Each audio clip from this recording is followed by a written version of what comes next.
Hi hello welcome to post 360. నేను మీ మురళీరాపల్లి. అనసూయ వివాదం అందరికీ తెలిసిందే. తను రోడ్డుపై కంపెనీ తగిలించుకున్నట్టుగా శివాజీ విషయంలో ఎంటర్ అయింది. ఆ తర్వాత నువ్వు హీరోయిన్ కాదన్నారు, నీకేం సంబంధం అన్నారు, అన్నీ అన్నారు. అయితే ఇప్పుడు 47 మంది పైన కేసులు పెట్టింది అనసూయ. మరి ఈవెన్ అలా అందరూ అంటే వదిలేసినట్టుగానే ఆవిడ కూడా అందరిని వదిలేయచ్చు కదా. ఆవిడ ఎందుకంత సీరియస్గా తీసుకుందన్న విషయం ఎవరికీ తెలియదు. సో ఇప్పుడు మనతో పాటు సైబర్ ఎక్స్పర్ట్ విజయ్ గారు ఉన్నారు. అసలు ఈ కేసు ఏంటి, 47 మంది పైన ఒకేసారి ఎలా పెట్టింది, మన ప్రెస్ మీట్ యొక్క అంతరార్థం ఏంటి అనే విషయాన్ని క్లియర్గా మాట్లాడి తెలుసుకుందాం. Sir welcome to sir my నమస్తే స్టూడియో. సార్. ఏంటి సార్ పరిస్థితి, కేసులు పెట్టారు, మీ పేరు ఏమైనా ఉందా? నాది లేదండి. ఓకే, మామూలుగా ఎఫ్ఐఆర్ చూసాం మనం. 47 మంది, 50 మంది అదర్స్ కూడా రాశారు. రాశారు, అవును. కొన్ని గ్యాప్లు కూడా వదిలిపెట్టారు. అంతేకాకుండా కమెంట్స్ పెట్టిన వాళ్ళని కూడా యాడ్ చేసినట్టున్నారు. చాలా యూజర్లు అక్కడ అనేది మెన్షన్ చేశారు. అవును, సో చూస్తూ ఉంటే పూర్తిగా డిబేట్ అయిపోయింది. సమస్య ఏంటి, ఉమెన్ అటైర్ గురించి. అవును. ఇష్యూ ఏంటి, ఇష్యూ బేస్డ్గా ఫైట్ చేయాలి. Hmm. ఇవన్నీ కాకుండా మధ్యలోకి మన హరిదాసులు వచ్చినట్టు మొన్న కొంతమంది వచ్చి ప్రెస్ మీట్ పెట్టారు. ఎవరికి నచ్చింది వాళ్ళ మనసులో చాలా రోజుల నుంచి మైకులు పెట్టలేదు అనుకుంటా, ఏం మాట్లాడాలి వాళ్ళ ఐడియాలజీలను బయట పెట్టుకొని వెళ్ళారు. ఓకే, ఐడియాలజీతో లాతో కుటుంబాలు, దేశం నడవదు, లాతో దేశం నడవదు, ఈ విషయం చాలాసార్లు చెప్పారు. ఐడియాలజీ లాలతో దేశాలు నడవు, కుటుంబాలు కూడా నడవు, కుటుంబాలు సంసారాలు కూడా నడవదు లాతో. Very good. మోరల్స్ అండ్ ఎథిక్స్తోనే నడుస్తాయి. ఓకే, మన సొసైటీ కూడా మోరల్స్ అండ్ ఎథిక్స్తో నడిచే సొసైటీయే. ఈ రోజుకి కూడా చాలా విషయాలలో కూడా మనం ఎథిక్స్ని ఎక్కువ ఫాలో అవుతాం, లా కంటే ఎక్కువగా కూడా. మనం చూసినట్లయితే ఫస్ట్ థింగ్ వీళ్ళ దాని ఆత్మఘోష, ఆత్మకథలు మన ఇంటర్వ్యూలో మనం చూసినట్టయితే అర్థం పర్థం లేకుండా ఎక్కడి నుంచి ఎక్కడికో కలిపి, ఇక్కడ నుంచి ఏమో ఎప్పుడో ఫారిన్ ఇది బ్రిటిష్ రూల్కి కలిపి. విక్టోరియా రూల్ అంటే కూడా పూర్తిగా జీరో ఐడియా వాళ్ళకి. వాళ్ళు విక్టోరియా రూల్ అన్నారు. విక్టోరియా రూల్ అంటే ఏందో కూడా వీళ్ళకి బేసిక్ ఐడియా లేదు. విక్టోరియా రూల్ అసలు యాక్చువల్గా ఏంటి, యాంకిల్స్ కింద ఉన్న కాళ్ళ దగ్గర ఉన్న యాంకిల్స్ కూడా కనపడకుండా పూర్తిగా కవర్ చేసుకోవాలి. విత్ హ్యాండ్ కూడా, చేతికి కూడా గ్లౌజెస్ వేసుకుంటారు. ఆ ఉమెన్ అనేది పూర్తిగా వెస్ట్రన్ కల్చర్ అంటే ప్యూర్ వెస్ట్రన్ కల్చర్ అదే. మరి విక్టోరియా రూల్ పూర్తిగా కవర్ చేసుకోవాలి. అంతకంటే ఎక్కువ ఫ్రీడమే ఉంది ఇది ఇండియాలో. సో అందుకంటే అభివృద్ధి చెందిన వాళ్ళమే పూర్తిగా ఉమెన్ అటైర్ గురించి వాళ్ళు ఏయో అర్థమైంది కదా, పూర్తిగా డివైడ్ చేసి వదిలిపెట్టారు. సమస్య ఏంటి, సమస్య ఉమెన్ అటైర్ అంటే ఒక రిలీజియన్కో ఒక కల్చర్కు సంబంధించిందే కాదు, ఈ రోజుల్లో కంటెంట్కి సంబంధించి పూర్తిగా కూడా మనం చూస్తే అల్గారిథమ్స్ అన్నీ కూడా గ్లామరు లేదంటే క్లివేజ్ ఎక్కువగా చూపించినప్పుడు వాటికి ఎక్కువగా, ఎందుకంటే దానికి ఎక్కువ డబ్బులు వస్తాయి కాబట్టి ఇన్స్టాగ్రామ్ కానివ్వండి, యూట్యూబ్ కానివ్వండి, వీటిని ఎక్కువగా పుష్ చేస్తున్నాయి, స్క్రీన్ షో చేస్తున్నాయి. వీటిని అదితే కాకుండా ఇట్లాంటి సెలబ్రిటీస్ ఆదర్శంగా తీసుకుని చాలామంది మైనర్స్ ఏం చేస్తున్నారు, క్లివేజ్ చేస్తున్నారు. చిన్న పిల్లలు 8 సంవత్సరాలు 10 సంవత్సరాల పిల్లలు కావాలని చెప్పి ఆ సబ్స్క్రైబర్స్ కోసం, వీటి కోసం వీళ్ళు ఈ రకంగా దరిద్రంగా తయారయ్యారు. వీళ్ళనే ఫాలో అవుతున్నారు, వీళ్ళనే రోల్ మోడల్స్గా తీసుకుంటున్నారు. ఇప్పుడు ఎవరైతే ఎటువంటి బట్టలు వేసుకున్నారో వాళ్ళని చిన్నపిల్లలు అనసూయతో సహా అనసూయనే కాదు, నిధి అగర్వాలే కాదు, నిధి అగర్వాల్ వేసుకునే బట్టల గురించి కూడా చెప్తున్నాయి కదా సార్. శానిటీ లైన్స్ క్రాస్ అయ్యి చేస్తూ ఉన్నారు. వాళ్ళు 100 కేసులు పెట్టండి, ఎవడో భయపడ్డం మార్కెట్లో కూడా. ఇట్లాంటివి చాలా చూసాం. ఇక్కడ లాతో పోటీ పడాల్సి వస్తే చాలా ఉన్నాయి, ఇంకా ఫైట్ చేసే వాళ్ళు కూడా చాలామంది ఉన్నారు. సమస్య ఏంటి, లైన్స్ క్రాస్ అయ్యారనేది నిజం, వాస్తవం. అంటే ఒకటి సార్, మీరు లైన్స్ క్రాస్ అయ్యారంటున్నారు, కానీ పిఓడబ్ల్యూ సంధి గారు గతంలో బికినీలు వేసుకుంటారా అంటే, ర్యాంప్ వాకుల పైన బికినీలు వేస్తారా, అందాల పోటీల్లో కొలతలతో కొలుస్తారా వాళ్ళ ప్రైవేట్ పార్టీలని, దీన్ని ఇండియా ఎలా, ఆంధ్రప్రదేశ్లో ఎలా అనేసి ఫైట్ చేశారు. ఆవిడ కూడా మొన్న సపోర్ట్ చేస్తూ మాట్లాడారు. అంతే, ఎవరికాళ్ళు అక్కడ ఫేమస్ అవుదాము. ఇప్పుడు మహిళా కమిషను, ఆ మహిళా ఉమెన్స్ కమిషన్కి ఇంకా పవర్ సరిపోదని చెప్పి ట్రాన్స్జెండర్స్ని కూడా కలిపి ఏదో జేఏసీ అంటే ఉస్మానియా యూనివర్సిటీ ఆ జేఏసీలు వేరు, వాళ్ళు తొక్కదీసి వాళ్ళు చేసే ఫైట్స్ అవన్నీ క్లియర్గా ఉంటాయి. ఇక జేఏసీ అనేది పెడితే కనుక జనం భయపడతారులే అని చెప్పేసి 2 పేర్లు పెట్టి దానికి జేఏసీ అని పెట్టారు. ఎక్కడ ఉన్నారు సార్, చాలామంది ఆడవాళ్ళు గృహహింసకి గురైన రోజున మధ్యలో ఆపేశారు. ఇవే మహిళా కమిషన్లు, ఇవే మహిళా సంఘాలు గత 10 సంవత్సరాల నుంచి ఎక్కడ మొత్తం కన్నాల్లో దూరి కాముగా ఉన్నారు. బయటకు వచ్చారా సార్, ఎన్నిగా ఇచ్చారు. అంటే ఇప్పుడు ప్రెస్ మీట్ ఎవరి కోసం పెట్టారు వీళ్ళు? అంతే, ఇప్పుడు మళ్ళీ ఫేమస్ అవుదాము, మళ్ళీ ఇప్పుడే వాళ్ళకి నిద్ర లేచింది మహిళా లోకం అంటే ఎప్పుడో లేచింది. యాక్చువల్గా లేచారు, వాళ్ళ హక్కుల్ని వాళ్ళు చేసుకుంటా వాళ్ళు వేరే అంతా. ఇప్పుడు కొత్తగా డ్రామా బ్యాచ్ వచ్చింది, వాళ్ళు స్టార్ట్ చేశారనమాట, మేమే హక్కుల్ని కాపాడుతుంది అన్నట్టుగా. అసలు మహిళా లోకం వేరే ఉంది, వాళ్ళ హక్కుల్ని వాళ్ళు కాపాడుకున్నారు, వాళ్ళు చాలా మంచిగా ఫైట్ చేసుకున్నారు, అయిపోయింది. రీసెంట్గా డ్రామా బ్యాచ్ అంతా వచ్చారు. చూస్తే కనుక చెప్తున్నా ఎన్ని నేను చెప్తాను చూడండి సార్. మసాజ్ పార్లర్లు ఉన్నాయి సిటీల్లో, మొత్తం తెలుగు రాష్ట్రాలను ఎగ్జాంపుల్గా తీసుకుందాం. వాటిల్లోకి చిన్న చిన్న అమ్మాయిలు కాలేజ్ జాబులు చేయడానికి వచ్చే అమ్మాయిల్ని ట్రాప్ చేసి అపనా యాప్ అనే ద్వారా జాబులు ఇస్తామని చెప్పేసి ట్రాప్ చేసి వాళ్ళని స్లోగా ముగ్గులో దింపి రోజు నువ్వు 10,000 సంపాదించుకోవచ్చు, 5,000 సంపాదించుకోవచ్చు అని చెప్పి ఆ అమ్మాయిల్ని ఇట్లా కాస్ట్ కన్సెంట్తో జాబ్ యాప్ కదా అది, జాబ్ యాప్స్లో. అపనా యాప్. అవును. ఈ జాబ్ యాప్స్ ద్వారా చాలామంది అమ్మాయిల్ని మసాజ్ పార్లర్‌లో పెట్టి తర్వాత కొంచెం నువ్వు చేయాల్సింది పైపైన బాడీ మసాజే అంటూ చెప్పి తర్వాత ఇంకా డబ్బులు ఎక్కువ వస్తాయని చెప్పి ఆశ చూపించి, లేదంటే వాళ్ళని కష్టాల్లో ఉన్నోళ్ళు ఉంటారు కదా, పూర్ ఫ్యామిలీస్ నుంచి వచ్చిన వాళ్ళందరినీ ఇట్లా ట్రాప్ చేసి ఎన్నో అఘాయిత్యాలు జరుగుతున్నాయి. నిద్రపోతున్నారా వీళ్ళంతా కూర్చున్నారు కదా. మాట్లాడితే డబ్బులు రావు ఆ, కదా, ఏం 6 కట్ల పాములును ఒక 2 తలకాయల పాము ఒకటి ఉంది కృష్ణకుమారి. 2 తలకాయలు వెళ్ళిపోమా 2 తలకాయల పాము. కట్ల బాగులు వాళ్ళని అంటారా? వాళ్ళని తెలియదు సార్. నేను వేరే కృష్ణకుమారి అంటే వేరే కృష్ణకుమారి. కట్ల పాములు ఎక్కడో జరిగిన సంఘటన గురించి చెబుతుంది, తెలుగు రాష్ట్రాల్లో ఇంటర్వ్యూ గురించి చెప్పట్లా. ఓకే. మీకు అర్థమైందిగా. ఆ. సో ఇవన్నీ వచ్చి కూర్చున్నారు వీళ్ళంతా కూడా. వచ్చి కూర్చొని ఎక్కడ నిద్రపోతున్నారు అప్పుడు. అమ్మాయిలకి ఈ రకంగా అన్యాయం జరుగుతుంటే రోజువారీగా మసాజ్ పార్లర్ మీద ఒక్కసారి రైడ్ అయ్యమంటే దాని వెనకాల ఎవరో ఉన్నారు, పెద్ద పెద్ద బడాబాబులు ఉన్నారు. ఏ రోజన్నా వచ్చి వాళ్ళ హక్కుల గురించి పోరాడారా? ఎందుకు మాట్లాడారు? ఇప్పుడు వచ్చి ఎక్స్పోజ్ చేసి ఈ రకంగా సొసైటీని ఖరాబ్ చేస్తున్న టాలీవుడ్ ఇండస్ట్రీ కానివ్వండి, బాలీవుడ్ ఇండస్ట్రీ కానీ, అన్ని ఇండస్ట్రీలు ఇలా ఈ యొక్క ఫిల్మ్ ఇండస్ట్రీలు చెత్త డంప్ కంటెంట్ని తీసుకొస్తున్న వీళ్ళని వెనకాల వేసుకొచ్చుకుని కూర్చొని వాళ్ళ మహిళా లోకం కింద పొట్రే చేసి చెప్తున్నాను. చిన్న చిన్న పిల్లలు మరి అదే ప్లేస్లో ఒకసారి ఇన్స్టాలో వాళ్ళు కళ్ళు పోయినాయా? రోజు ఇన్స్టాగ్రామ్ రీల్స్ కానీ ఫేస్బుక్ రీల్స్ కానీ చూడట్లేదా? పడుకున్నారా దున్నపోతుల్లాగా? ఒకసారి చూడమని చెప్పండి. చిన్న చిన్న పాపలు సార్, మైనర్ అమ్మాయిలు, బుజ్జి పాపలు, వీళ్ళు క్లివేజ్ చేస్తున్నారు. సబ్స్క్రైబర్స్ కోసం, లైక్స్ కోసం క్లివేజ్ చేస్తున్నారు. నిద్రపోతున్నారు సార్. ఈ బుద్ధి ఎక్కడ పోయింది సార్? ఒక్కొక్కరు దున్నపోతుల్లా పెరిగారో తప్పితే కొంచెం బుద్ధి ఉందా సార్? ఎవరిని సార్? చిన్న పాపలు. వీళ్ళని చూసి వీళ్ళని అనుకరిస్తూ పోరాడరా? వాళ్ళు మరి భారత మహిళలు కాదా? ఫ్యూచర్ లో మహిళలు కాదా? తిరిగితే తప్పేంటి వీళ్ళే మాట్లాడుతుంటే వాళ్ళు ఎందుకు సార్ పోరాడతారు? బుద్ధి ఉందా సార్? కొంచెం ఉన్న వాళ్ళకి బుర్ర వచ్చింది అనుకుంటే అసలు బుర్ర పోయి వాళ్ళు తీసుకెళ్ళి ఎర్రగడ్డ హాస్పిటల్ వేయాలి మొత్తాన్ని తీసుకెళ్ళి. చెప్తున్నాను సార్. ఏం మాట్లాడుతున్నారు? నేను మొన్న జరిగిన ప్రెస్ మీట్ గురించి కాదు నేను మాట్లాడితే, ఎక్కడో జరిగిన ప్రెస్ మీట్ గురించి. మీకు అర్థమైంది కదా చెప్తున్నా. ఏం మాట్లాడుతున్నారు? చిన్ని పిల్లలు యూట్యూబ్ రీల్స్లో వీటిల్లో అప్పుడేమయ్యారు కొంతమంది యూట్యూబర్స్ చిన్న ప్రామాణ్యాలను నలిపి చిన్న పిల్లలతో ప్రామాణ్యాలను లైవ్లో ముద్దులు పెట్టించే ఉన్నారు. మా కృష్ణకుమారి గారు ఉన్నారు. ఆవిడ అసలు ఏందో తెలియదు, పేటీఎం బ్యాచ్ ఏంటో తెలియదు. ఏది సనాతన ధర్మం అంటే క్యాన్సర్ లాంటిది, మా రావణాసురుడు మన దేవుడు, రాముడు మన దేవుడు కాదని చెప్పి ప్రొజెక్ట్ చేసి ఒక బొట్టు పెట్టింది. ఎంత పెద్ద బొట్టు రావణాసురుడు దేవుడు అని చెప్పిద్ది అందరికి. రోజు చాలా రావణ అంతే అదే ఉంది. కమ్యూనిస్ట్ భావజాలం ఉన్న వ్యక్తి కదా ఆవిడ. అదే కదా, రియల్ ఎస్టేట్ చేసి ఇది మొత్తం కబ్జా మాఫియా అక్కడ. ఇంకెవరు? కృష్ణకుమారి. అక్కడ పార్క్ ల్యాండ్ కూడా కబ్జా చేసుకుందన్న ఎలిగేషన్స్ ఉన్నాయి ఆవిడ మీద. చెప్తున్నా. మహిళ ఎవరు? టీవీ ఛానల్ గురించి మాట్లాడతారు, నీతులు చెప్తారు ఆవిడ గురించి. ఒక కృష్ణకుమారి గురించి నేను చెప్తున్నాను. చెప్తున్నాను. అసలు ఆవిడ కూడా వచ్చి కూర్చొని ఏయో మాట్లాడతారు. సమస్య ఏంటి? సమస్య గురించి మాట్లాడాలి. అలా బతుకులు తీసామనుకోండి ఒక్కొక్కళ్ళే కనుక మళ్ళీ ఇంక మాట్లాడిన కూడా మాట్లాడరు. ఇంతమంది మీద 60-70 మంది మీద మీరు కేసులు పెట్టారు, ఎఫ్ఐఆర్ పెట్టారు. పోలీసులు ఖాళీగా ఉన్నారనుకుంటున్నా. నాకు అర్థం కాక అడుగుతున్నా. ఎంత రిసోర్స్ వేస్ట్ అవుతుంది చెప్తున్నాను సార్. ఇప్పుడు మైనర్స్ అడల్ట్ కంటెంట్కి బాగా ఎర్లీగా ఎక్స్పోజ్ అవుతూ ఉన్నారు. కంటెంట్ రెగ్యులేషన్స్ అనేవి లేవు. ఏది సోషల్ మీడియాలో లైక్ ఇన్స్టా కానివ్వండి, ఫేస్బుక్ కానివ్వండి, ఏది లేదు. లేకపోయేసరికి కంటెంట్ రెగ్యులేషన్ లేకపోయేసరికి ఏమవుతుందంటే పూర్తిగా చిన్న మైనర్స్కి యొక్క వీడియోస్ అందుతూ ఉన్నాయి.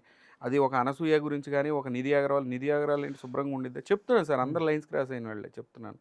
వాళ్ళని చూసి అందరు ఇట్లా బిహేవ్ చేస్తారంటే ఇప్పుడు మీరు నేను ఒక సర్టెన్ ఏజ్ దాటిన తర్వాత ఆలోచన శక్తి ఉంటుంది. మేజర్లు అయినా కూడా 21-22 సంవత్సరాలు వచ్చినంత మాత్రం, ఒక సంవత్సరం దాటినంత మాత్రం ఒకటే రోజు బుర్ర పెరగదు కదా మగపిల్లలకి. చెప్తున్నాను. అదే ఆడపిల్లలు అయినా సరే ఒకటే రోజు మెచ్యూర్. ఇప్పుడు గవర్నమెంట్ రూల్ రాసింది కదా అని ఒకటే రోజు బుర్ర ఏం పెరగదు. చెప్తున్నాను. అది కొన్ని సంవత్సరాలు బట్టి చూసి ఈ తప్పులు, ఇది మంచి, ఇది చెడు అని చెప్పి తెలుసుకోవడానికి టైం పట్టింది. అది వాళ్ళు ఎక్స్పోజ్ అవుతున్నారు ఆ కంటెంట్కి, వాళ్ళు దరిద్రంగా తయారవుతున్నారు. అంతా గబ్బు లేపి పెట్టారు మొత్తం. అంటే ఇప్పుడు సొసైటీ మొత్తం. మీరు చెప్పింది అంటే నాకు ఆలోచించారు.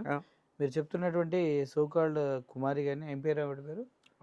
కృష్ణకుమారి గారు కానీ, పిఓడబ్ల్యూ సంధి గారు కానీ, ఆ పక్కన ఉన్నటువంటి 6 కానీ సమాజంలో ఆడవాళ్ళు బట్టలు ఇప్పుకొని తిరిగితే మీకేంటి, ఆ మాత్రం స్వతంత్రం లేదా అంటే ఇంక రాబోయే తరాలు వాళ్ళ పిల్లలు వాళ్ళోళ్ళు కూడా బట్టలు ఇప్పుకొని తిరగాలని ఆశిస్తున్నారా? అటువంటి సమాజాన్ని కోరుకుంటున్నారా? సార్ ఒకటే సార్, లీగల్‌గా బతకడం వేరు, ఎథిక్స్‌గా పెట్టి బతకడం వేరు. సింపుల్ 2 ఎగ్జాంపుల్స్ చెప్తా మీకు. హ్మ్. ఫస్ట్ ఎగ్జాంపుల్ లీగల్‌గా బతకడం అంటే మీరు చూసినట్లయితే ఇప్పుడు మెన్ అండ్ ఉమెన్ సార్. హ్మ్. వాళ్ళేమంటారు? మేము సమానం, సమానంగా సమానం గాదు, మగవాళ్ళ కంటే ఆడవాళ్ళే ఎక్కువ. కరెక్ట్. ఈ విషయం ఆడవాళ్ళు మీరు చాలా సార్లు చెప్పారు. ఆ! ఆడవాళ్ళే ఎక్కువ. వాళ్ళకున్న బ్యూటిఫుల్ రెస్పాన్సిబిలిటీ ఏంటంటే, మనం మీరు గాని, నేను గాని బికాజ్ ఆఫ్ అవర్ మదర్. అవును. ఓకే. ఒక వైఫ్‌గా, ఒక మదర్‌గా, ఒక సిస్టర్‌గా చాలా హ్యూజ్ రెస్పాన్సిబిలిటీస్ ఉంటాయి. చాలా పెద్దది ఉంటది. మనల్ని షేప్ చేస్తారు వాళ్ళు. మంచి, చెడు వాళ్ళు చెప్తారు. మనం నేర్చుకోవాలి. మనం చెప్పడం కాదు వాళ్ళే. చెప్తున్నా ఆ రెస్పాన్సిబిలిటీ కూడా ఆళ్ళదే. పిల్లలు పెంచే రెస్పాన్సిబిలిటీ కూడా ఆళ్ళదే. ఆళ్ళేదో ఊరికే అమ్మ హస్బెండ్‌ది కూడా ఉంటది. అది తొక్కలో కవర్లు ఇయన్నీ వేస్ట్ కవర్లు, వేస్ట్ మాటలు, డిబేట్‌లు అనవసరం ఈట్లి గురించి. వాళ్ళు లేకపోతే మనం లేము. ఓకే. హ్మ్. హ్మ్. ఈ రేపొద్దున భావి భారత పౌరులు, పుట్టిన పిల్లలు మంచిగా రేపొద్దున చక్కటి ఒక సైంటిస్ట్ అవ్వాలన్నా, ఒక ఎమ్మెల్యే, మంచి ఒక ఎంపీ ఇలాంటి ఏదైనా ప్రజలు మనం హ్యాపీగా ఉండాలంటే, గుడ్ పీపుల్‌ని తయారు చేయాలంటే వాళ్ళ చేతుల్లోనే ఉంది. అవును. మన చేతుల్లో లేదు. అది 100%. అవును. మీరే ఈ రకంగా దుబ్బు తాగి లేదంటే ఇది చెప్తున్నా కదా! విచ్చలవిడితనం ఎక్కువైపోతే ఈ ఇష్టం రేపొద్దున వచ్చిన స్ట్రాటజీలు మార్చుకొని రేపొద్దున ఆడు సాడిస్ట్ లాగా లేదా చెప్తున్నా కదా! సైకోలాగా తయారయ్యి వాడిని ఈ దేశానికి వదిలేస్తే రేపొద్దున ఆడు ఎంపీయో, ఎమ్మెల్యే అయ్యి ఇంకా దరిద్రంగా అయిపోద్ది. సార్ అమ్మేస్తాడు ఒక విషయం దేశాన్ని తీసుకెళ్ళి. మీరు చెప్పింది నాకు అర్థమైంది. హ్మ్. ఇప్పుడు ఒక తల్లి ఇలా ఇష్టం వచ్చిన డ్రెస్సులు వేసుకొని తిరుగుతుంటే హ్మ్. ఒక కొడుకు వచ్చి అమ్మా ఏందమ్మా ఇది నా ఫ్రెండ్స్ అడుగుతున్నారు మీ అమ్మ అట్లా వేసుకుంటే నేను ఎట్లా వేసుకుంటాను వద్దమ్మా అంటే ఏ ఆల్రెడీ హ్మ్. ముస్కా ఇది నా హ్మ్. ఫ్రీడమ్ హ్మ్. అంటే వాడి మనసు ఎలా ఉంటుంది ప్రతిసారి ఫ్రెండ్స్ దగ్గరికి వెళ్ళినప్పుడు? Sir freedom whatever they are talking that is law. Okay. ఆ లా గురించే చెప్తా చూడండి. ఇప్పుడు ఎగ్జాంపుల్ 'సతీ' ఉంది సార్ ఒకప్పుడు. ఉమ్, 'సతీ' అనేదేంటి? మన రాజా రామ్మోహన్ రాయ్ గారు ఫైట్ చేశారు. 'సతీ' అప్పటిదాకా లీగల్. ఉమ్. మా హస్బెండ్ చనిపోతే తీసుకెళ్ళి సతీ సహగమనం అంటారు. ఆ! అది ఉమ్, ఒకప్పుడు లీగల్ అనే ఫార్మాట్‌లో ఎళ్తుంది. అవును. రాజా రామ్మోహన్ రాయ్ రాయ్ గారు గారు వచ్చి అప్పుడు ఏమన్నారు? ఇది తప్పు. ఇది ఇలాంటి మోరల్ రీజనింగ్ చేసి దాన్నొక స్ట్రీమ్ లైన్ చెప్తున్నా చేసి పెట్టారు. ఒక స్ట్రీమ్‌లైన్ చేసి తర్వాత మార్పులు అనేవి చేశారు. తర్వాత బ్రిటిష్ లాస్‌లో మీరు చూస్తే రేషియల్ డిస్క్రిమినేషను, ఎక్స్‌ప్లాయిటేషను, సాల్ట్ టాక్స్ ఉమ్, ఇవన్నీ కూడా అప్పుడు యాస్ లీగల్ కూడా లీగల్. ఉమ్, బట్ ఆ లాని బ్రేక్ చేసి ముందుకెళ్ళి ఇవి తప్పులు అని ప్రూవ్ చేశాక అవన్నీ మారినాయి. ఇప్పుడు స్లేవరీ చూసుకుంటే సౌత్ ఆఫ్రికా నుంచి ఎంతోమంది చెప్తున్నాను కదా! స్లేవరీ అనేది లీగల్. నల్లజాతీయుడు కనపడితే ఆడు స్లేవ్ కింద తీసుకెళ్ళేవాళ్ళు. ఇట్లా చాలా ఎగ్జాంపుల్స్ కొన్ని వందల మంది ఎగ్జాంపుల్స్. రోడ్డు మీద ఎవడన్నా పడున్నాడు చెప్తున్నాను. పడుంటే మనం వెళ్లి టచ్ చేస్తే మన మీద కూడా కేసు ఉండేది. ఆ ఉమ్, తర్వాత మోరల్ గ్రౌండ్స్ వచ్చినాయి కాబట్టి ఇప్పుడు మనం తీసుకెళ్ళి హాస్పిటల్‌లో జాయిన్ చేస్తున్నాం. ఒకప్పుడు చూడండి యాక్సిడెంట్ అయితే వద్దురా ముట్టుకోమాకు నిన్ను లోపలేస్తారు. అవును. అది లా. కానీ మోరల్ గ్రౌండ్స్ ఏంటి తీసుకెళ్ళటమే ఇప్పుడు ఉత్తమం. అవును. ప్రాణం ఎగనెస్ట్ ద లా. కాపాడు. అవును. అర్థమైంది కదా! ఇట్లా మెనీ ఎగ్జాంపుల్స్ ఉన్నాయి మనకి చూస్తే గనక. సో, లా అనేది డైరెక్ట్‌గా ఎక్కడ వర్కౌట్ అవ్వదు. మీరిప్పుడు ఫ్యామిలీ కేసుల్లో చూసుకున్నా సరే లాని పెట్టుకుంటే గనక ఇద్దరు విడిపోవటమే. ఉమ్. ఓకేనా? Ethics, morals, love towards each other ఇవే ఒక ఒక ఎస్ ఎస్. రిలేషన్‌షిప్‌ని కలిపి గట్టిగా ఉంచేది. సో, మీరు ఒక ఎగ్జాంపుల్ చెప్తాను సార్. లా అనేది ఎట్లుంటదంటే, ఇప్పుడు భారతదేశంలో రేపు థర్డ్ వరల్డ్ వార్ వచ్చింది. ఒక 45% మంది చచ్చిపోయారనుకోండి అణుబాంబులేస్తే. ఎంతమంది ఉంటారు? 50% ఉన్నారనుకోండి. ఇదే గవర్నమెంట్ ఏముంటదంటే 12, 13 సంవత్సరాలకి పెళ్ళిళ్ళు చేసుకోమని చెప్పిద్ది. మొన్న రష్యాలో అదే జరిగింది. 20, 21 సంవత్సరాలకి వాళ్ళు ఏజ్ గ్రూప్ ఉండేది. మొన్న రష్యాలో చాలామంది చనిపోయిన తర్వాత మన పాపులేషన్ తగ్గిందని ఏం చేశారు? 16, 17ని లీగలైజ్ చేశారు. మీరు చెప్పినట్టే. ఆ! గతంలో చంద్రబాబు ఒకరు లేక ఇద్దరు ముద్దనేవాడు. అవును. ఇప్పుడు విచ్చలవిడిగా కనండి మనది యంగెస్ట్ ఆ! స్టేట్ మన ముసలోళ్ళు అయిపోతున్నారు అంతా అంటూ ఉన్నారు. హ్మ్. మారుతాయి. సో, ఇక్కడ మళ్ళీ ఈ మాటను తీసుకొని అంటే రేపొద్దున మైనర్‌లని ఇష్టం వచ్చినట్టు చేయొచ్చు అని రాంగ్ ఇంటర్ప్రిట్ చేస్తారు ఈ వీడియో ఈ చూసేవాళ్ళు. మహాతల్లులు అలాగే ఉన్నారులెండి. నేననేది అది గాదు. బుర్ర. బుర్ర పెట్టి ఆలోచిస్తే అన్ని లా అనేది సమయాన్ని బట్టి మారతా ఉంటది. రేపు యుద్ధం వస్తే రేపొద్దున సగం మంది చచ్చిపోతే 12 సంవత్సరాలకి, 10 సంవత్సరాలకి పెళ్లి చేసుకోండి. ఎందుకు కంట్రీకి కావాలి మనం. అవును. మెయిన్ ఫోర్స్ మన కావాలి. రెస్పాన్సిబిలిటీ అది. ఫోర్స్ సో, కావాలి. మారుద్ది. ఇది చెప్తున్నా ఇందాక మీరే చెప్పారు చంద్రబాబు నాయుడు గారు. ఇద్దరు వద్దు ఒకళ్ళు ముద్ద ఆ! ఏదో అన్నారు. ఇద్దరు ఇప్ లేక ఆ! ఒకరు లేక ఇద్దరు ముద్దు. ఆ! ఇప్పుడేమైంది ఎంతమందినైతే అంతమందిని కనండి అంటున్నారు. ఇక్కడ ఏం మారింది? లానే మారింది. యెస్. ఓకేనా? ఆ! సో, ఇప్పుడు లేడీస్ టాయిలెట్ ఉంటది. లోపల లేడీస్ టాయిలెట్‌లోకి మెన్ ఎళ్ళొద్దు అని చెప్పి రూల్ ఉండదు. మనం ఎళ్ళం అంతే. Yes. Ah! Men as a men we will not enter into the ladies toilet. అది కామన్ సెన్స్ పార్ట్. అట్లానే వుమెన్ అటైర్ గూడా. నాకు లా ఉంది, నాకు ఫ్రీడమ్ ఉంది, నాకు ఇది ఉంది, ఆ చెత్త ఉంది అని చెప్పి మాట్లాడడం. ఇప్పుడు ఎక్కడో బీక్కొచ్చిన 4 దేశాల నుంచి బీక్కొచ్చిన పేపర్లతో మనం రాజ్యాంగమో, లానో రాసుకుంటే కుదరదు. చెప్తున్నా కదా, అవన్నీ అట్లా వర్కౌట్ అవ్వవు. మన ఎథిక్స్ని ఫాలో అవ్వాలి, మన కల్చర్ని ఫాలో అవ్వాలి, అదే మనని నిలబెడుతుంది అనేది నేను క్లియర్గా చెప్తున్నా. సో మీరు కూడా ఇది ఎలాంటి బట్టలు వేసుకుంటున్నారు, లైన్స్ క్రాస్ అయ్యి చేస్తూ ఉన్నారు, కొంచెం ఉండాలి కదా. దీనికి ఆన్సర్ ఎవడు, శివాజీయో నేను నాలాంటి ఇంకో గొట్టంగాడో వచ్చి చెప్పాల్సిన అవసరం లేదు. ఉమెన్ యాజ్ ఏ ఉమెన్గా మీకు మీరే డిసైడ్ అవ్వండి, కొంచెం ఎక్కువైపోయింది ఈ దరిద్రం. సో దీన్ని ఇక్కడ మనం కంట్రోల్ చేసుకోవాల్సిన అవసరం ఉంది, ఈ రకంగా మనం అటైర్ ఉంచుకోవాల్సిన అవసరం ఉందని మీరే దీనికి మేము వచ్చి కొలతలో మీరు ఎంత వేసుకోవాలి అంత వేసుకోవాలని చెప్పట్లేదు. యాజ్ మీకు రెస్పాన్సిబిలిటీ ఉండాలి అని చెప్తున్నాను నేను, అంతే కదా. అంతే. అది ఇప్పుడు వీళ్ళు 5గురు పెట్టిన మీటింగ్ సారాంశం ఏంటి? వేసుకుని తిరగొచ్చాను ఎటబడితే ఆడ తిరుగుతామని. ఎటబడితే ఆడ తిరుగుతాం, మా ఇష్టం. మీ ఇష్టం ఉండదు, మీ ఇష్టం ఉండదు. మీ ఇష్టం అయితే కనుక ఇప్పుడు మా ఇష్టం అని చెప్పి రేపు చూడండి ఇంకెన్ని గొడవలు అవుతాయి. ఊరుకుంటారు అనుకుంటున్నారండి? పిల్లలు చెడిపోతున్నారు, పిల్లలు ఎలాంటి పరిస్థితుల్లో ఉన్నారు అనుకుంటున్నారు? మీరు చెప్తున్నారు కదా, ఎన్ని డిపార్ట్మెంట్ తెలుసా? ఇదే లీగల్ డిపార్ట్మెంట్, ఇదే జ్యుడిషియరీ, ఇదే పోలీస్ డిపార్ట్మెంట్. చెప్తున్నా ఓపెన్గా, ఎవరు నన్ను అడిగినా కూడా ఇవే మాటలు చెప్తున్నారు. ఊరికే వాళ్ళు పెట్టారు కాబట్టి అది కేసు ఫైల్ చేశారు, రేపు చూడండి ఇంకెన్ని కేసులు అయితే వాళ్ళ మీద. చెప్తున్నాను, అందరూ తిట్టడమే. అరే ఇట్లా ఇది ఒక సెన్సిటివ్ టాపిక్, ఇది దీన్ని డీల్ చేసే విధానం వేరే ఉంటుంది. ప్రాబ్లం అవుతుంది కాదన్ను, మీరు కూడా కొంచెం క్రాస్ అయ్యారు, మాట్లాడుకొని ఓకే ఎస్ మనం కొంచెం ఇది చేసుకుని. హీరోయిన్స్ ఎంత నీచంగా సార్ వాళ్ళు చేసేది, డాన్సులు చెప్తున్నాను కదా ఎంత దరిద్రంగా ఉంటాయి. కొన్ని స్టెప్సే తీసుకోండి, స్టెప్స్ తీసుకోండి, వాళ్ళు వేసుకున్న బట్టలు చూడండి, ఎస్ తప్పే ఉంది. చాలా లో గ్రేడ్ ప్రపంచంలో అసలు చెప్తున్నాను కదా, మా ఆఫ్రికన్ కంట్రీస్లో వాళ్ళకి ఫుడ్ ఉండదు కదా, వాళ్ళు కూడా అట్లాంటివి వేసుకోరు, చిరిగిపోతే కుట్టుకొని తిరుగుతారు వాళ్ళు. చెప్తున్నా అట్లా కాపాడుకుంటారు. సిగ్గట్లేదు సార్, ఎట్లాంటి సొసైటీని తయారు చేసింది ఈ ఫిల్మ్ ఇండస్ట్రీ. చెప్తున్నాను ఇదంతా ఇష్యూ ఫిల్మ్ ఇండస్ట్రీతోనే. బయట వేసుకుని తిరుగుతారు సార్ చాలామంది, కొంచెం స్కిప్పీ క్లోత్స్ వేసుకుని తిరుగుతారు, ఫారినర్స్ కూడా తిరుగుతారు. ఈ రకమైన అటెన్షన్ ఉండదు. ఇప్పుడు చెప్తున్నాను కదా మీకు, ఒకటి అర్థం చేసుకోవాల్సిన విషయం ఏంటంటే, రోడ్డు మీద చాలామంది డ్రెస్సులు కొంచెం చిన్న వేసుకుని తిరిగినా అంత కాన్సన్ట్రేటెడ్గా ఈ ఇష్యూ ఉండదు. అవును, మూవీస్లోకి వచ్చేసరికి ఏమైందనంటే కావాలని చెప్పి మీకు అర్థమవుతుంది కదా, కొంత ఈ ఏ డైరెక్షన్లో కెమెరా పెడితే, ఏ డైరెక్షన్లో లేదంటే ఏ పొజిషన్లో నేను ఈ రకంగా ఇది చేస్తే ఎక్కువగా క్లివేజ్ చేయగలుగుతానని చెప్పేసి ఆ లైన్స్ క్రాస్ అవుతున్నారు వాంటెడ్లీ. ఎందుకు? ప్రొడ్యూసర్లో డైరెక్టర్లు వాళ్ళ దగ్గర వాళ్ళు ఇచ్చే స్క్రిప్ట్లో వాళ్ళు ఇచ్చే డబ్బు కోసం కక్కుర్తిపడి. చెప్తున్నాను కదా, అమ్ముకోవటం అది వాళ్ళు. ఏంటి సార్ అది? లైన్స్ క్రాస్ అయ్యారు అక్కడ, క్లియర్గా కనపడుతుంది. ఎవరైనా సరే, ఈవెన్ ఐపీఎస్ ఆఫీసర్లో కూడా చాలామంది, ఇప్పుడు చెప్తున్నాను సీతక్ గారు ఉన్నారు, వాళ్ళు అంతా విపరీతమైన ట్రెడిషనల్ ఉంటారు. ఆవిడ ఉంటారు కదా, కొండ మురళి గారు వాళ్ళ వైఫ్ పేరు సురేఖ గారు ఉంటారు, మన సత్యవాణి గారు ఉంటారు, తర్వాత ఆవిడెవరు నిన్న మాట్లాడుతూ ఉన్నారు కదా అనసూయ గారి గురించి, సంధ్యారెడ్డి గారు, ఇంకా చాలామంది. ఈవెన్ మన పెట్టిన మీటింగ్లో ఉన్న వాళ్ళు కూడా సగానికి సగం మంది ఫుల్గా వచ్చారు మరి. ఎస్ అటైర్ ఉన్నారు. ఓకే మీ ఇష్టం, ఎలా అయినా వేసుకోండి కాదన్ను. అనసూయ లైన్స్ క్రాస్ అయిందా లేదా? ఆ విషయం మాట్లాడతలేదు, మా ఇష్టం అన్నారు కదా, అవి వేసుకుని రమ్మని. నాకు ఉద్దేశం ఏంటంటే, ఈ సంధ్య ఎవరైతే పీడబ్ల్యూ సంధ్య ఆవిడ అమ్మాయిల వస్త్రదాన్ని ఇలా ఉండకూడదు, వరల్డ్ ప్రపంచ సుందరి పోటీల్లో కొలుస్తారు, బికినీలు వేస్తారని పోరాడిన వ్యక్తి అక్కడ కూర్చొని వేసుకోవచ్చు అని చెప్తే ఏంటి? అవే ఫ్యాషన్ షోలో ఇప్పుకొని తిరిగినవి కూడా ఉంటాయి సార్ అవి. అవును, ఇదే కృష్ణకుమారి అనసూయను కూర్చోబెట్టి వాళ్ళ కొడుకే అడిగాడంట ఏంటి బట్టలని. అటువంటి డబ్బుల కోసం ఎంతకైనా దిగజారుతుంది అటెన్షన్ కోసం అని మాట్లాడింది. ఇప్పుడు సందర్భ అవసరాన్ని బట్టి లేదంటే అప్పుడున్న పరిస్థితులను బట్టి ఒక్కోసారి చేంజ్ అవుతూ ఉంటుంది క్లైమేట్, దానికి తగ్గట్టుగా దానివల్ల కొంత డ్యామేజ్ జరుగుతుంది సొసైటీ, చాలా డ్యామేజ్ జరుగుతుంది. మైనర్స్ చాలామంది ఎక్స్‌ప్లాయిటేషన్ గురవుతున్నారు, అవన్నీ క్లియర్గా కనపడుతున్నాయి. అలాంటప్పుడు మార్చుకోవాల్సిన అవసరం ఉంది. అంతే తప్పితే మేము మార్చుకోము, మా ఫ్రీడమ్ అంటారు, మీ కాదు నీ ఫ్రీడమ్ అను. మా అని చెప్పి అందరినీ కలుపుకో. అక్కడ 80% of the women they are saying yes you are not right అంటున్నారు. 80% of the women 80% of the women they are saying that. వాళ్ళు కమెంట్స్లో చూడండి కటికి బూతులు తిడుతున్నారు, they are saying you are wrong అని.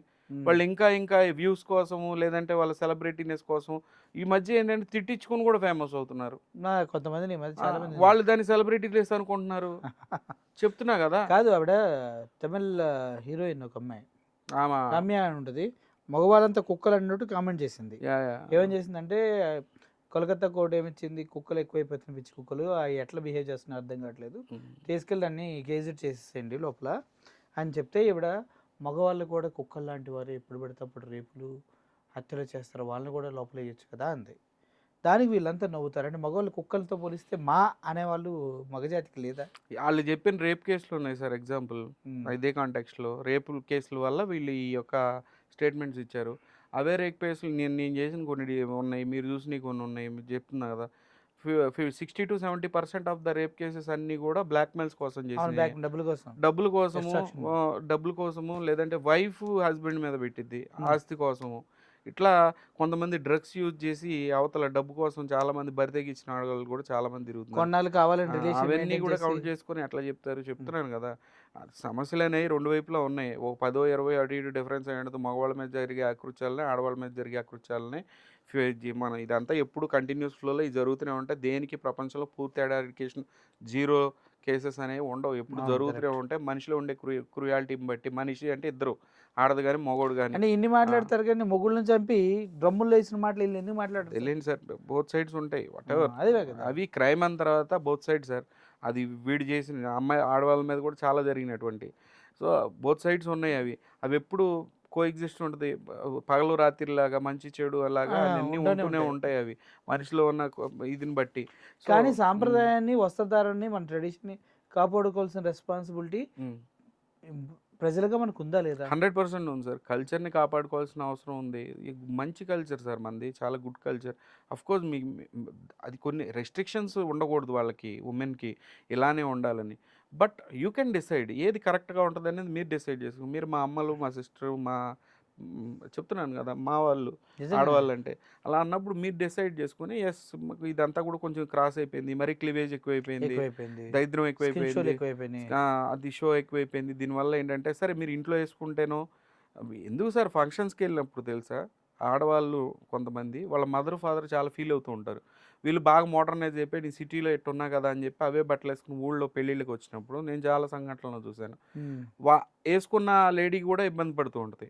అక్కడ ఉన్నోళ్ళు చివరికి బేపనోడు రకరకాలు సార్ అక్కడ పూజలు కూడా సరిగ్గా జరగవు. చెప్తున్నా ఆ దరిద్రం అంతా ఆడ జరుగుతా ఉంటే హ్మ్. నేనే ఒకసారి ఎక్కించుకున్న నా దగ్గరికొచ్చి ఇట్లా ఇబ్బందిగా ఉంది అని అంటే నేనే తీసుకెళ్ళి ఇంటికాడ వదిలి మళ్ళీ చేంజ్ చేసుకొని వచ్చారు. చెప్తున్నా. ఆహ్, అయినా గూడా వాళ్ళు చెప్తున్నా గదా! ఇక్కడ మోడర్న్ అయిపోయాం గదా! అని ఊళ్ళోకెళ్ళినప్పుడు అది క్లియర్‌గా కనపడుతుంది. వాళ్ళ మదర్, ఫాదర్ ఎళ్తుంటది. దీనికి ఎంత చెప్పినా గూడా ఎందో సావదు అనుకుంట. మోడర్నైజేషన్ అంటే ఏంటి? ఇష్టం వచ్చినట్టు బట్టలేసుకోవడమేనా? మోడర్నైజేషన్ గూడా గాదు సార్. ఎక్కువ క్లీవేజ్ చేయటం అదంతా గూడా. ఇక్కడ నడిచిద్ది కొన్ని కొన్ని చోట్లంటే ఇక్కడ మెచ్యూర్డ్ ఉంటాం మనం. అన్ని ఏరియాల్లో అట్లా ఉండరు గదా! సో, ఇదంతా బుల్‌షిట్ సార్. ఈ టాక్ అంతా గూడా వేస్ట్ టాక్. ఇప్పుడు ఇదంతా చెత్తే గాని నేను మాట్లాడింది. ఎగ్జాంపుల్ చెప్తున్నాను. బయట కొంచెం మీకు మీకు మీరు కంట్రోల్ ఉండాలి. ఇది ఇంత ఉండాలని నేను శివాజీ ఇంకోడో హ్మ్. డిసైడ్ చేయటం హ్మ్. కాదు. You decide that. ఎక్కడ కరెక్ట్‌గా ఉంటది? ఎక్కడి దాకా కరెక్ట్‌గా ఉంటది? మనం చేయటం అనేది ఆళ్ళు ఆలోచించుకోవాలి. ఇంట్లోనో ఇంకోటో అంటే అనుకోవచ్చు. బయటకొచ్చినప్పుడు కొంచెం ఇబ్బందిగానే ఉంటుంది. చిన్న పిల్లలు సార్ మెయిన్‌గా ఇక్కడ చెప్తున్నా కదా! క్లియర్ మీకు చూపియమంటే ఒక 1000, 10,000 వీడియోలు చూపిస్తా. 1000-10,000 చూపిస్తా. ఎలాంటి కండిషన్‌లో ఉన్నారు. Hmm. Children they are maintaining this one what we call Insta. ఇంతకు ముందు అక్కడ చాలా కంట్రీస్‌లో సమ్ ఏజ్ గ్రూప్‌కే యాక్సెస్ ఉండేది. ఇక్కడ అన్ని ఏజ్ గ్రూప్స్‌కి యాక్సెస్ ఉండేసరికి హ్మ్. చెప్తే నమ్మరు సార్ 5 ఇయర్స్, 6 ఇయర్స్ ఉన్న పిల్లలు. అల్గారిథమ్ క్లియర్‌గా కామెంట్స్‌లో చాలామంది ఏం రాస్తున్నారంటే ఆ వీడియోలో, ఆ అల్గారిథమ్ ఎలా పెంచుకోవచ్చు అదే ఏంటి ప్లాన్ అనేది వీళ్ళకి తెలుసు. చెప్తున్నా ఇలాంటి కామెంట్స్, దరిద్రం కామెంట్స్ ఇంకా ఎక్స్ట్రాలు చేయటం అవన్నీ మనం చెప్పుకోలేము. ఈ వీడియోలో మన నోటితో కూడా మాట్లాడలేం గానీ లైన్స్ క్రాస్ అయిపోయారు. ఈ దరిద్రం అంతా కూడా దీనివల్లే. దీనివల్ల ఇన్ ద సెన్స్ ఇలాంటి తెలుగు స్టేట్మెంట్స్. ఇండస్ట్రీ తెలుగు ఇండస్ట్రీలో గానివ్వండి, ఇట్లా ఈ ఇన్‌ఫ్లుయెన్సర్స్ చేసి ఈ దరిద్రం వల్లే అనేది ఎవిడెంట్ అది. హ్మ్. సో, వాళ్ళు కంట్రోల్‌లో ఉండాల్సిన అవసరం ఉంది. వుమెన్ అంటే వాళ్ళు గాదు. వుమెన్ అంటే 90% of the women are women. Hmm. ఏదో 10 మందొచ్చేసి మేమంతా వుమెన్‌ని ఎప్పుడు రిప్రజెంట్ తిరుగుతామంటే ఆళ్ళు చేస్తున్నాం అంటే మందు దట్ కాదు. Is not right. హ్మ్. యాహ్! ఆఫ్‌కోర్స్ ఫ్రీడమ్ అయితే ఉంది. ఎవ్వరు ఫ్రీడమ్ ఫ్రీడమ్‌ని ఎవరు లాగేసుకున్నారు సార్? యెస్. ఫ్రీడమ్ ఉండబట్టే ఇట్టా మాట్లాడుతున్నారు. అదే ఫ్రీడమ్ అనేదాన్ని ఎవడో ఛాలెంజ్ చేయలేడు ప్రపంచంలో. మీ ఫ్రీడమ్ అయినా, నా ఫ్రీడమ్ అయినా ఎవరిది సరే, ఆడిదే వుమెన్ ఉంటది. ఫ్రీడమ్ అయినా సరే, ఎవరి ఫ్రీడమ్ అయినా సరే, ఎవడో ఛాలెంజ్ చేయడు. వాళ్ళ ఇష్టం. బట్ దాన్ని గ్లోరిఫై చేయొద్దు. తీసుకొచ్చి కెమెరాల ముందు పెట్టి మీరు ఇట్లా గ్లోరిఫై చేయటం వలన చాలామంది పిల్లలు చూస్తున్నారు. ఏజ్ రెస్ట్రిక్షన్స్ ఉండట్లేదు చాలా సోషల్ మీడియా యాప్స్‌లో. సో, మీరు కంట్రోల్‌లో ఉండాల్సిన అవసరం ఉందనే చెప్తున్నాను నేను. ఇప్పుడు ఈ కేసు ఎటువైపు నుంచి ఎటువైపు వెళ్తుందంటారా? ఏమి ఉండదు సార్. వాళ్ళు పెట్టారు కదా! వీళ్ళు చూస్తారు. నాకు తెలిసి పెద్ద ఎజిటేషనే నడుస్తది దీని మీద. ఓకే. ఊరుకోరు. పోలీసులు ఎలా రియాక్ట్ అవుతారని కూడా తెలీదు. ఎందుకంటే రీసెంట్‌గా సైబర్ బుల్లీయింగ్ సబ్జెక్ట్ నడుస్తుంది. అవును. సైబర్ బుల్లింగ్ నడుస్తుంది. ఇప్పుడు రీసెంట్‌గా ఐపీఎస్ గారు ఐపీఎస్, ఐఏఎస్ మీద ఐఏఎస్ కోమటిరెడ్డికి ఏదో ఇష్యూ నడిచింది, NTV issue. Okay. NTV issue నడుస్తుంది కదా. ఇప్పుడు అక్కడ కోర్టు కూడా రిమాండ్ ఇవ్వలేదు కదా, సో సోర్స్ని బయట పెట్టాల్సిన అవసరం లేదు, అది లీగల్గా వీళ్ళకి ఏదో ఇమ్యూనిటీ ఉంటుంది కదా మీడియా ఛానల్స్, ఉంటుంది. ఫోర్త్ ఎస్టేట్లో ఇమ్యూనిటీ ఇమ్యూనిటీ ఉంటుంది. సో ఇప్పుడు పోలీసులు ఒకవేళ ఈ ఒక్క కేసుని అరెస్ట్లో ఏమైనా చూపిస్తారని చెప్పలేము. యాక్చువల్గా ఏంటంటే నోటీస్ ఇచ్చి పంపించాల్సిన కేసులు చూస్తుంటే ఇందాకటి దాకా కూడా చాలాసేపు దాకా ఎఫ్ఐఆర్ జరిగి 12వ తారీఖు సంథింగ్ ఇప్పుడు జరిగింది, చాలా కామ్గా ఉంచారు. మరి అరెస్ట్లో ఏమైనా చేద్దామని చూస్తున్నారేంటో తెలియదు కానీ తర్వాత చేస్తారేమో. మేబీ చేస్తే చేయొచ్చు. ఎందుకనంటే అక్కడ ఫెయిల్ అయ్యాం కాబట్టి వాళ్ళ పాయింట్ని, పోలీస్ పాయింట్ని ప్రూవ్ చేసుకోవడానికి సజ్జనర్ గారు ఏమన్నారు, నేను ఎవరిని వదిలిపెట్టిన ఎవరిని ఎక్కడ ఉన్నా సరే వేసుకొని వస్తానని చెప్పారు. సో ఆ పాయింట్ ఆఫ్ వ్యూలో మనం చూస్తే కనుక అక్కడ మీడియాని రిమాండ్కి పంపించలేకపోయారు కాబట్టి ఆ పాయింట్ని వాళ్ళు ప్రూవ్ చేసుకోవడానికి ఇన్ కేస్ వీళ్ళని ఏమైనా అరెస్ట్ చేసి రిమాండ్కి పంపించే ఛాన్స్ అయితే ఉండొచ్చేమో, చెప్పలేము. బట్ ఏది ఏమైనా సరే ఇది రిమాండ్ ఏడుగా జడ్జి గారు వేరుగా రిమాండ్ ఎందుకు ఇస్తారు? రిమాండ్ వీళ్ళు అడిగే ఛాన్స్ ఉంది. ఆ కేసు వేరు, అక్కడ మీడియా ఇమ్యూనిటీ ఉంది కదా. ఇక్కడ కూడా ఉంటుంది సార్. ఇక్కడ చెప్పలేదు సార్, వీళ్ళు ప్రెస్టీజ్ గా తీసుకుని వాళ్ళు ఏం చేసుకుంటారో తెలియదు. సజ్జనార్ గారు ఇంకో మాట కూడా అన్నారు, మీరు వినలేదేమో. మీరు కన్స్ట్రక్టివ్గా క్రిటిసైజ్ చేసుకోండి, తప్పులేదు, పర్సనల్గా టార్గెటెడ్గా చేయకండి అన్నారు. కన్స్ట్రక్టివ్గా మీడియా ఇప్పుడు కన్స్ట్రక్టివ్గా చేస్తుంది. నువ్వు పర్సనల్గా ఏదైనా చేస్తే దానికి ఆన్సర్ చెప్పాల్సిన అవసరం అయితే ఉంటుంది. మేబీ వాట్ ఎవర్ అదే సీరియస్ యాక్షన్ అయితే తీసుకుంటారు అనుకుంటున్నాను. ఇది ఏదైనా చెప్తున్నా కదా. సో బట్ ఇక్కడ మెయిన్ ఇష్యూ ఒకటే సార్, టాపిక్ ఏంటంటే కోపం వచ్చేది దానికంటే మీరు కొట్టుకుతున్నారు, మీరు ఏది పడితే అది మాట్లాడుకుంటున్నారు, దరిద్రం అంతా అది వేసుకొచ్చి స్క్రాప్ అంతా స్క్రాప్ లాంటి ఈళ్ళని తీసుకొచ్చి టీవీలో పెట్టారు. ఏ సమస్య వచ్చినా ఇంతే చేస్తున్నారు, 15 రోజులు 20 రోజులు దుమ్ము దులిపోయి పెడుతున్నారు, సొల్యూషన్ రావట్లేదు. సొల్యూషన్ ఏంటంటే ఉమెన్నే వాళ్ళకు వాళ్ళు డిసైడ్ అవ్వాలి, మనం ఇది కరెక్ట్ కాదని వాళ్ళకు వాళ్ళు రావాలి బయటికి. అలా వచ్చిన వాళ్ళతో కూడా తప్పు అంటున్నారు కదా. మరి తప్పు అంటున్నప్పుడు తీసేయడం, ఆ స్క్రాప్ని తీసి పక్కన పడేసేసేయాలి. ఉన్నారు కదా sir 85% of the women and the rest of them are people they are who are suffering, are వాళ్ళు కూడా సఫర్ అయ్యే వాళ్ళు ఉన్నారు కదా. వాట్ ఎవర్ అందరూ కలిసి డెసిషన్ వచ్చి వీళ్ళ స్క్రాప్ని తీసేయాలి మార్కెట్లోంచి. అవసరమైతే అనసూయ లాంటి వారి వ్యక్తులను కానీ ఇంకో వ్యక్తిని కానీ తీసేసి ఇంకోసారి బ్యాన్ చేసేయాలి, వాళ్ళు రాకుండా. అట్లాంటి ఏమైనా డెసిషన్స్ వాళ్ళే తీసుకోవాలి, ఆ కమ్యూనిటీస్ తీసుకోవాలి. చెప్తున్నా వాళ్ళ వల్ల 100% సొసైటీలో ఇష్యూ అనేది నడుస్తుంది. అది ఒప్పుకున్నా ఒప్పుకోకపోయినా ఒక ఐపీఎస్ ఆఫీసర్ అయినా, ఒక ఐఏఎస్ ఆఫీసర్ అయినా, ఒక గవర్నమెంట్ ఎంప్లాయీ అయినా, ఒక టీచర్ అయినా, ఒక కామన్ పీపుల్ అయినా సరే అందరూ అర్థం చేసుకోవాల్సింది ఏంటంటే న్యూడిటీ ఎక్కువైపోయింది, ఈ చెత్త ఎక్కువైపోయింది, లైన్ క్రాస్ అయిపోయారు చాలామంది. లైన్ గీయడానికి నువ్వెవరు అంటున్నారు కదా. లైన్ గీయడానికి నువ్వెవరు, మనం ఎవరు గీయటానికి ఆల్రెడీ మన గ్రంథాలు దీనికి లైన్లు గీయటానికి ఏం లేదు. ఇది సరే ఇక్కడ రిలీజియన్కి సంబంధించి ఇవి ఎంటైర్లీ డిఫరెంట్. ఇక్కడ ఏంటి, పిల్లలు చెడిపోతున్నారు, రియల్గా పిల్లలు వాళ్ళని అనుకరిస్తున్నారు. చాలామంది అటువంటి చిన్న చిన్న గుడ్డ పిల్లలు వేసుకొని డ్యాన్స్లు వేస్తున్నారు. పలానా సినిమాలో హీరోయిన్ ఇది వేసిందంటే అయ్యే గుడ్డ పిల్లలు గుట్టించుకొని అయ్యే బుడ్డ పిల్లలు అవి తీసుకొని గుడ్డ పిల్లలతో బట్టలు కుట్టించుకొని డ్యాన్స్లు వేస్తున్నారు. మీరు చూసినట్లయితే దీపికా పడుకునే సాంగ్ ఏదో ఉంటుంది, నేషనల్ వైడ్గా ప్రొటెస్ట్ వచ్చింది తెలుసా మీకు? నేషనల్ వైడ్లో ప్రొటెస్ట్ వచ్చింది. ఒక పాప 5 years పాప దీపికా పడుకొని వేసుకున్న బట్టలే చాలా దరిద్రంగా ఉన్నాయని దేశం అంతా అనుకుంటే సేమ్ బట్టలు కుట్టించుకొని అవి వాటిలతోనే ఆ పాప డ్యాన్స్ వేసింది, అది కూడా స్కూల్ ఫంక్షన్లో. తల్లిదండ్రులు యాక్సెప్ట్ చేస్తారు. చెప్తున్నా కదా సార్, వాళ్ళు ఏంది ముద్దు అనుకుంటున్నారా, బుర్ర దొబ్బిందా? ముందు తల్లిదండ్రులు సార్, బుర్ర పోయింది. ఫస్ట్ థింగ్ ఏంటంటే ఈ డంప్ కంటెంట్ చూసా, లేదంటే ఇప్పుడున్న సొసైటీ ఇంతేని అనుకుంటున్నారా, ఇంకా ట్రెడిషన్స్ అన్నీ చచ్చిపోయినాయి అనుకుంటున్నారా, కల్చర్ చచ్చిపోయింది అనుకుంటున్నారా, డీసెంట్ అండ్ డిగ్నిటీ అనేది తెలిగి చేస్తున్నారా, ఇన్ని నేర్చుకొని ఏడబోయారో ఇది పేరెంట్స్ అనేవాళ్ళు నాకు అర్థం కావట్లా. చాలా నీచంగా పిల్లల్ని ఎంటర్టైన్ చేస్తున్నారు. ఇంకా పక్కన కూర్చొని వాళ్ళే దగ్గరుండి రీల్ చేపిస్తున్నారు. కొంచెం బుర్ర తెచ్చుకొని ఆలోచించాల్సిన అవసరం ఉంది. ఎస్, డ్రెస్ ఓకే, మోడర్న్గా ఎలా చక్కటి డ్రెస్సులు ఉంటాయి, బట్ ఆ లైన్ క్రాస్ అయ్యి అనేది వాళ్ళకే అర్థమైంది. ఇక్కడ ఇది సరిగ్గా లేదు కదా, అర్థమైంది. దానికంటూ ఒక ఎస్ఓపి ఉండదు, స్టాండర్డ్ ఆపరేటింగ్ ప్రొసీజర్ ఉండదు, ఇలానే చేయాలని. అట్లా అయితే ఎవరం బతకలేం. ఓకే, ప్రతి ఒక్కడు ఒక్కొక్కటి పాయింట్ చేసుకుంటూ వెళ్తాడు, బట్ వాళ్ళు కరెక్ట్ కాదు కదా అనుకోవాల్సిన అవసరం ఉందంటున్నాను. మీకు మనసులో అనిపించిందంటే అది ఎవరికి నచ్చనట్టే, అది ఆలోచించుకొని చక్కగా వెళ్తే బాగుంటుంది. దీనికి ఒకడో ఇంకోటి చేసి గబ్బు చేస్తున్నారు తప్పితే సొల్యూషన్ రావట్లేదు. అందరూ కలిసి సొల్యూషన్ తెచ్చుకోవాల్సిన అవసరం ఉంది. ఇంకా చాలా సమస్యలు ఉన్నాయి, వాటి మీద మనం పోరాడుకోవచ్చు. సంవత్సరం అంతా ఇదే దరిద్రం తీసుకుంటే మనం చేయలేదు, ఇట్లపైన వీడియో చేయలేదు, వదిలేసాం. మళ్ళీ ఇప్పుడు కేసు అయింది కాబట్టి 1-2 చేసి వదిలేసాం. అది కూడా శివాజీ మాట్లాడిందని. కానీ మళ్ళీ కేసులు పెట్టి కెలుక్కునే శివాజీని కూడా నేను యాక్సెప్ట్ చేయట్లేదు. శివాజీ మాట్లాడింది తప్పే. తప్పే. శివాజీ మాట్లాడిన మాట వేరే వాళ్ళు మాట్లాడి ఉంటే ప్రాబ్లం ఉండేది కాదు. ఎందుకంటే శివాజీ తప్పుడు మాటలు మాట్లాడాడు. దానిలో ఏవో వర్డ్స్ ఏవో తీసుకున్నాడు. తప్పుడు వర్డ్స్ తప్పుడు వర్డ్స్ తీసాడు. Context and place wrong. ఆయన సినిమాని ఏదో ప్రమోట్ చేసుకోవడానికి ఇట్లాంటి ఈ మధ్యన అందరూ అంతే కదా. ఆమె కూడా ఆమె ఎవరు చిన్మయి వాళ్ళ హస్బెండ్ సినిమా వచ్చిందని చెప్పి దుపట్టా ఒక అమ్మాయి వేసేసి అదొక గబ్బు చేశారు. దానికి ముందు బాలీవుడ్ వాడు రణ్వీర్ సింగ్ గాడు అంతే చేశాడు. రాజమౌళి అంతే చేశాడు. చెప్తున్నా ప్రతి ఒక్కళ్ళు హిందూ ధర్మాన్నో కల్చర్నో ఎక్కడో ఒకక్కడ ఊరికే పాయింట్ చేస్తే కనుక సినిమా కొంచెం ఏదన్నా అది మ్యాసివ్ లెవెల్లో అడ్వర్టైజ్ అయ్యిద్ది అనే కాంటెక్స్లో చేస్తూ వచ్చారు తప్పితే శివాజీ అనేవాడు వేరే కాంటెక్స్లో ఏదో దేశాన్ని వదిలేద్దాం అని చెప్పి 4 రోజులు ఏమైనా దీక్ష తీసుకుని చేసి మాట్లాడి ఉంటే కనుక 100% పాజిటివ్ వెళ్ళాయి. వాడు ఇంతకు ముందు కూడా పాప్కార్న్ లేనికి అన్నాడు ఆ దరిద్రుడు. ఎక్కడ సినిమా థియేటర్లోకి వెళ్ళినప్పుడు అందరినీ టికెట్ విషయంలో అక్కడెక్కడ ఒక 5,000 తెచ్చుకొని ఒకడు ఉన్నాడు కదా ఆడవాళ్ళతో ఈ రకంగా బెదిరింపులు చేసి ఎక్స్టార్షనిస్ట్ సీనియర్ జర్నలిస్టు మూర్తి టీవీ5 మూర్తి వాడి పక్కన కూర్చొని చెప్తున్నా కదా అదొక ఇంటర్వ్యూ చేసి ఆ రోజున ఇష్టం వచ్చినట్టు మాట్లాడి చెప్తున్నా అదే ప్రజలను అన్నాడు. ఇక్కడ ఎవరు ఉద్ధరించక్కర్లేదు సార్. ఆడవాళ్ళ డెసిషన్ తీసుకోవటం చాలా కరెక్ట్ అని అంటున్నాను. ఎవ్వడు వచ్చి మాట్లాడాల్సిన పని లేదు. సొసైటీ ఇంకా గబ్బు అయిపోతుంది. ప్రతి సమస్యకి సొల్యూషన్ రావాల్సిన అవసరం ఉంది. ఇప్పటికైనా కొంచెం బుద్ధి తెచ్చుకుని ఆలోచించుకుంటే మంచిది ప్రతి ఒక్కళ్ళు కూడా అనేది నా అభిప్రాయం. Sir thank you so much. Thank you sir. Thank you. So అర్థమైంది కదా, ఎవరేమైనా చేసుకోవచ్చు. ఒక లైన్ అనేది మీకు మీరు పెట్టుకోండి. మీకు అన్కంఫర్టబుల్గా ఉన్నప్పుడు దాన్ని ఫ్యాషన్ అనుకోకండి. అది అన్కంఫర్టబుల్లే. మీ తల్లిదండ్రులు మిమ్మల్ని ఎలా పెంచారో మీకు అర్థమవుతుంది. అది దాని ప్రకారంగా ముందుకెళ్ళాలి. కానీ ఈ సినిమాలో గుడ్డ పిల్లకలు చూసి వేసుకొని అది స్టైల్ అని మాత్రం అనుకోవద్దంటూ, అలా అనుకుంటే మన సంస్కృతి సాంప్రదాయాల్ని మనమే దాటిపోతూ ఉన్నట్టు చెప్తూ ఉన్నారు.